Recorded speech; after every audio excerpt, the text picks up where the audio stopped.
আমাদেরকে সময়ের প্রতি গুরুত্ব দেওয়ার কথা বলা হয়েছে, যা প্রতি মুহূর্তে আমাদের কাছ থেকে হারিয়ে যাচ্ছে। মুফাসসিরদের বিভিন্ন মন্তব্যের সূক্ষ্ম ব্যবহার বা ব্যাকরণগত পর্যালোচনা আমাদের কাছে কিছুটা কঠিন লাগতে পারে, কিন্তু আসুন আমরা ভেবে দেখি এটা কিভাবে আমাদের কাজে লাগতে পারে। আমাদের দিনে 24 ঘন্টা সময় আছে। এর মধ্যে কয় ঘন্টা আমরা ঘুমিয়ে কাটাই, কয় ঘন্টা আমরা কাজ করি, কয় ঘন্টা আমরা দুনিয়ায় সঞ্চয়ের কাজে ব্যবহার করি, হয়তো দুনিয়ার বিল পরিশোধ করার কাজে, কিন্তু কয় ঘন্টা আমরা আখিরাতের বিল পরিশোধ করার কাজে ব্যবহার করি, কয় ঘন্টা আমরা আল্লাহর হিসাব নিকাশের সামনে দাঁড়ানোর জন্য নিজেদের প্রস্তুত করি। এখানে বাৎসরিক একটা হিসেব আপনাকে দিতে হবে, কিন্তু আসল হিসাব সামনে আসছে, যেখানে আমাদের প্রত্যেকটি কাজের হিসাব আমাদের দিতে হবে। আমি এটা সবসময় বলে থাকি, এই সূরায়ে আসর শব্দটির ব্যবহারের তাৎপর্য হলো এখানে একটা দিনের অংশ বোঝানো হয়েছে। আল্লাহ আমাদেরকে আমাদের পুরো জীবনকে তুলে ধরেছেন, যদিও এটা কেবলমাত্র একটা দিন, মাত্র একদিন। আপনি যদি একদিনের জন্য আপনার জীবনকে পরিবর্তন করতে পারেন, তাহলে আপনি আপনার জীবনকেই পরিবর্তন করলেন। কারণ অনেকেই জানেন, অনেকে এখানে ফুল টাইম চাকরি করেন, অনেকে ফুল টাইম ছাত্র, অনেকে সবসময় বাসায় থাকেন। এই দিনগুলো প্রায় একই রকম হয়ে থাকে, একই কাজ, একই রুটিন, একই কাজ বারবার করতে হয়। তাহলে আপনি যদি আপনার দিনের একটা অংশকে পরিবর্তন করতে পারেন, আপনি আসলে আপনার জীবনের একটা অংশকে পরিবর্তন করলেন। আপনি আপনার জীবনের অংশই পরিবর্তন করলেন, আর এই পরিবর্তন করার সময়টা চলে যাচ্ছে। আমি আপনাদের একটা পরামর্শ দেব, এটা তাফসির নয়, বরং আমার নিজের পরামর্শ। তা হলো, রমজানে আমরা আমাদের পরিবর্তন করি, আমরা পরিবর্তন করি। আমরা ঈদের সময় বিভিন্ন পরিবর্তন আনি, আমরা বিশেষ কোনো অনুষ্ঠানে আমরা আমাদের নিত্যকার রুটিনের পরিবর্তন আনি, হয়তো পরিবারের কোনো সদস্যদের মৃত্যুতে, হয়তো সন্তান জন্মের উপলক্ষে, ইত্যাদি কারণে আমরা এই পরিবর্তনগুলো আনি। এরপরে আমরা আবার আমাদের রুটিনে ফিরে যাই, কারণ আমাদের কোনো তাড়াহুড়া কাজ করে না। আপনি দেখবেন, আপনি কখনো বলবেন না, আমি আগে ঠিক 9টায় কাজে যেতাম, আমি এভাবে কিছুদিন গিয়েছি, কিন্তু এখন আমি কিছুটা অলস হয়ে পড়েছি, এখন আমি 10টায় বা 11টায় যাই। আপনি এমন বলবেন না, কারণ আপনি জানেন যে আপনি তাহলে বরখাস্ত হবেন। আপনি জানেন যে আপনাকে সেখানে সময় মতো থাকতেই হবে। আসলে আপনি নিজেকে এমনভাবে তৈরি করেছেন যেখানে আপনাকে সময় মতো থাকতেই হবে।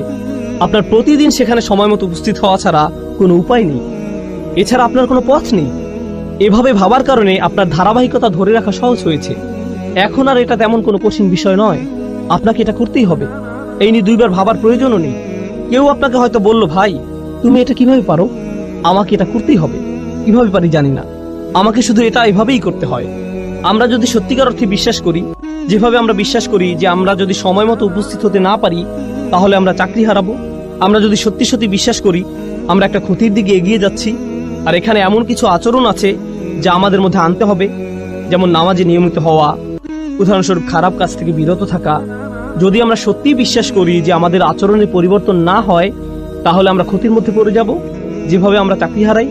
আপনি দেখবেন, কোনো ইমিগ্রেশন অ্যাপয়েন্টমেন্টের জন্য মানুষ দেরি করে না, সেখানে মানুষ 2 ঘন্টা আগে গিয়ে বসে থাকে। তারা হয়তো আগের রাত থেকে প্রস্তুতি নিয়ে বসে থাকে, কারণ হয়তো সেখানে ভোরে 6টায় যেতে হবে, তাই হয়তো সে রাতে ঘুমাবেও না, সে আগে আগে যাবে, কারণ সে নিজেকে জানে সে যদি দেরি করে তাহলে সে ক্ষতির মধ্যে পড়ে যাবে। আমরা যদি সত্যিকার অর্থে বিশ্বাস করি যে এমন আচরণ আমাদেরকে ক্ষতির মধ্যে নিয়ে যাবে, তাহলে একটা দিন পরিবর্তন করা আসলে পুরো জীবনকে পরিবর্তন করাই খুব সহজ হয়ে যায়। কিন্তু কখন এটা সহজ হয়? যখন সেখানে বিশ্বাস থাকে। এই জন্যই যখন আল্লাহ খুসর নিয়ে বলছেন, সর্বপ্রথম কোন ব্যতিক্রম নিয়ে তিনি বলছেন? কারা? যারা বিশ্বাস করে। এটা কিন্তু সাধারণভাবে বলা নয়, আচ্ছা যারা বিশ্বাস করলো তারা বেঁচে গেল, না। আমরা এখানে এমন সাধারণ বিশ্বাসের কথা বলছি না, এটা হচ্ছে সত্যিকার গভীর আস্থা। আমি যা করছি তা সরাসরি আমার সফলতার সাথে যুক্ত, সরাসরি আমার ব্যর্থতার সাথে যুক্ত। তার চেয়ে ভালো আমি আমাকে পরিবর্তন করি, তার চেয়ে ভালো আমি তাই করি যা আমার করা উচিত। এটা শুধুমাত্র আসর শব্দে এমন বোধ আসা উচিত। এটা যেভাবে চিপে বের করে দেয়, নিঃশেষ করে দেয়, আর আমার এত সময় নেই। এখানে যারা ছাত্র আছেন, আপনারা হয়তো কোনো অ্যাসাইনমেন্ট আছে আর আপনি সেটা ভুলে গিয়েছেন, আর সময় চলে যাচ্ছে। একজন ছাত্রের মধ্যে তখন যে ধরনের তাড়াহুড়া দেখা যায়, ফাইনাল পরীক্ষার আগে যে ধরনের ব্যস্ততা দেখা যায়, ট্যাক্সের সময় একজন অ্যাকাউন্টেন্টের মধ্যে যে ধরনের ব্যস্ততা দেখা যায়, যে ব্যস্ততা আপনি দেখবেন, উদাহরণস্বরূপ আপনি যদি কাজে দেরি করেন, আপনি বাসায় যে ধরনের আচরণ করবেন, আপনার আচরণ পুরো পাল্টে যাবে। আপনি কোনোভাবেই দেরি করতে চাইবেন না, আপনি সবার সাথে এমন আচরণ করবেন যেন কাউকে আপনি পাত্তা দেন না। আপনি সকালের খাবার কিছুরই তোয়াক্কা করছেন না, আপনি চলে যান, কারণ আপনার ব্যস্ততা আছে। আপনি জানেন যে আপনি যদি না যান তাহলে আপনি সমস্যায় পড়বেন। আপনি পুরোপুরি জানেন।